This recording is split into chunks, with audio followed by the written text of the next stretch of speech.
आपण सायबर साठी पैसे ठेवलेत, पण अध्यक्ष महाराज एकीकडे महाराष्ट्रामध्ये अनेक गोष्टी करत असताना एक OYO नावाची एक हॉटेल चेन तयार झाली. अध्यक्ष महाराज, मी आता येताना बघितलं की शहराच्या 20-20 किलोमीटर दूर एका निर्जन ठिकाणी OYO, आणि मग मनात शंका आली की हे OYO हॉटेल चेन काय आहे.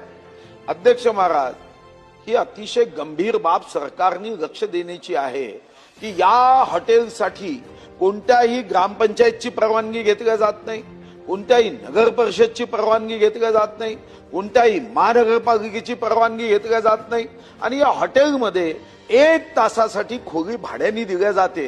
ही कशासाठी दिल्या जाते हा एक पोलीस विभागाच्या अभ्यासाचा विषय आहे की OYOच्या माध्यमातून जर 20-20 किलोमीटर मध्ये कोणीच प्रवासी जाऊन राहत नाही, हा प्रवासी तिथं गेला तर मग त्याचं अर्थशास्त्र कच्चं आहे, कारण जाण्या येण्याच्या टॅक्सीला इतका खर्च येतो, त्यापेक्षा शहरातल्या एखाद्या हॉटेलमध्ये राहणं हे जास्त परवडतं. पण OYO मध्ये जेव्हा जातो तेव्हा खरं तर संस्कृती रक्षकाचं सरकार आहे. इथं जर संस्कृतीचा ऱ्हास होत असेल तर माननीय उद्योग गृह राज्यमंत्री बसले आहे, त्यांना OYOचा अभ्यास करावा आणि एकदा महाराष्ट्रात किती OYO आहे याची माहिती हे माननीय मंत्री महोदयांनी देण्याची आवश्यकता आहे.